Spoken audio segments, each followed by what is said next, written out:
Bienvenue sur ATech. Aujourd'hui, nous allons nous pencher sur la légende d'une merveille de l'ingénierie, un avion si grand qu'il a redéfini ce qui était possible dans les cieux, l'Antonov AN-225 Mriya, le plus grand avion du monde, dont le destin est une histoire de triomphe, de tragédie et d'espoir. Capable de transporter l'équivalent de plusieurs chars d'assaut, ses ailes sont plus longues qu'un terrain de football. Cet avion a même battu plus de 200 records mondiaux. Comment une telle machine a-t-elle été conçue?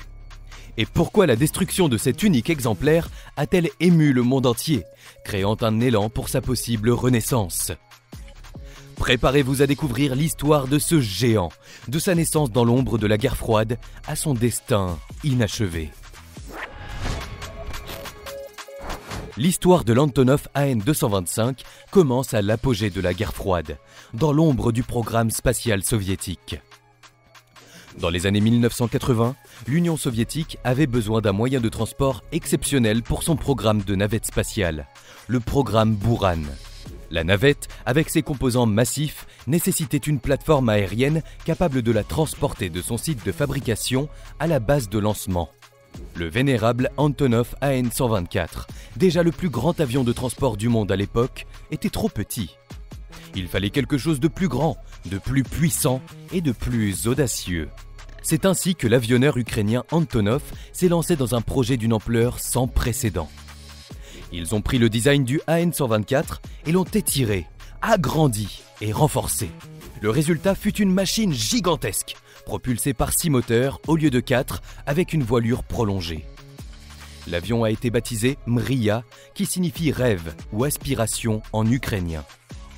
Le premier et unique exemplaire a effectué son vol inaugural en 1988 et a rempli sa mission avec succès, transportant la navette spatiale Buran sur son dos.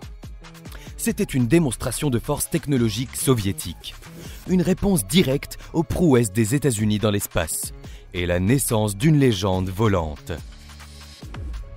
Comment un tel colosse pouvait-il voler?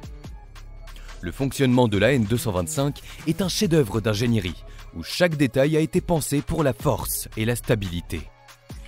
D'abord, parlons de l'anatomie de l'appareil. L'AN-225 était colossal, avec une longueur de 84 mètres et une envergure de 88,4 mètres. C'est plus long que la largeur d'un terrain de football.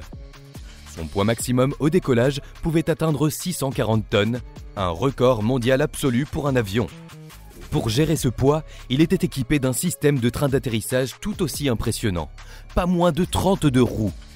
Le train avant était équipé d'une articulation qui lui permettait de s'abaisser, facilitant le chargement et le déchargement de cargaisons massives. La puissance de la machine provenait de ses 6 turboréacteurs D18T, développés spécifiquement pour la N124 et la N225. Chaque moteur était capable de générer une poussée de 229,85 kN. En combinant ces 6 monstres, l'avion pouvait décoller avec une charge utile incroyable. Mais la caractéristique la plus visible et la plus unique du design du Mriya était son empennage double, c'est-à-dire une double dérive verticale à l'arrière. Ce design particulier n'était pas un choix esthétique. Il était crucial pour la stabilité de l'avion lorsqu'il transportait la navette spatiale Buran sur son dos. La navette créait d'énormes perturbations aérodynamiques et le double empennage était la solution technique pour contrer ces effets et permettre à l'avion de voler droit et stable. C'était l'incarnation de l'ingénierie appliquée à un problème singulier. Après la fin de l'ère soviétique, le programme Buran a été abandonné et le Mriya a été mis en sommeil. Il a rouillé sur un terrain d'aviation pendant des années, un vestige d'une époque révolue. Mais l'avionneur Antonov a eu l'idée de le réactiver pour une nouvelle mission. Il est devenu un avion de transport de fret civil, mais pas n'importe quel fret. Le AN-225 était la solution aux problèmes de logistique les plus fous et les plus complexes de la planète. Il est devenu la seule option pour transporter des cargaisons trop lourdes ou trop volumineuses pour n'importe quel autre avion. Le Mriya a alors commencé à accumuler les records.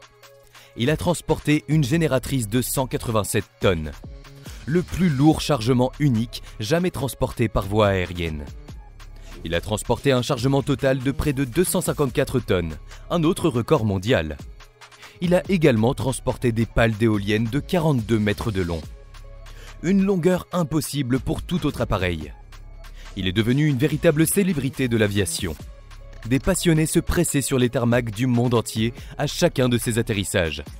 Le Mriya était une légende vivante, un symbole de puissance et d'ingénierie qui, ironiquement, servait à connecter un monde autrefois divisé. Mais l'histoire de l'AN-225, ce rêve ukrainien, a pris un tournant tragique le 27 février 2022. L'invasion russe de l'Ukraine était à son paroxysme et l'aéroport d'Hostomel, près de Kiev, où le Mriya était basé, est devenu le théâtre d'une bataille féroce. Des combats intenses ont eu lieu sur le tarmac et le hangar dans lequel l'avion était garé a été touché par les tirs. Le Mriya a été détruit par les flammes. Les images de sa carcasse fumante, ses ailes effondrées, son nez calciné ont fait le tour du monde, suscitant une onde de choc et une tristesse immense. La destruction de l'AN-225 n'était pas seulement la perte d'un avion, c'était la perte d'un monument de l'histoire, d'un symbole de l'ingénierie humaine. Pour de nombreux Ukrainiens, il représentait la fierté nationale. Sa destruction a été perçue comme un acte de violence contre leur identité. Le président ukrainien, Volodymyr Zelensky, a lui-même déclaré que la destruction du Mriya était un symbole de l'agression russe. C'était la fin d'une légende qui, par sa taille et ses performances, semblait invulnérable. La destruction du Mriya aurait pu marquer la fin de son histoire, mais ce n'est pas le cas. L'avionneur Antonov a révélé que la construction d'un second AN-225, commencé à l'ère soviétique, avait été abandonnée en 1994, laissant la carcasse de l'appareil à 70% achevée dans un entrepôt. Cette nouvelle a ravivé l'espoir. Les responsables d'Antonov ont annoncé leur intention de reconstruire un nouvel AN-225, en utilisant les pièces de l'avion détruit et la carcasse du second appareil. Un financement international a été lancé avec le gouvernement ukrainien en tête pour soutenir ce projet colossal. Le coût estimé est de plusieurs centaines de millions de dollars. Le projet de reconstruction est bien plus qu'une simple entreprise de logistique, c'est un projet de résilience.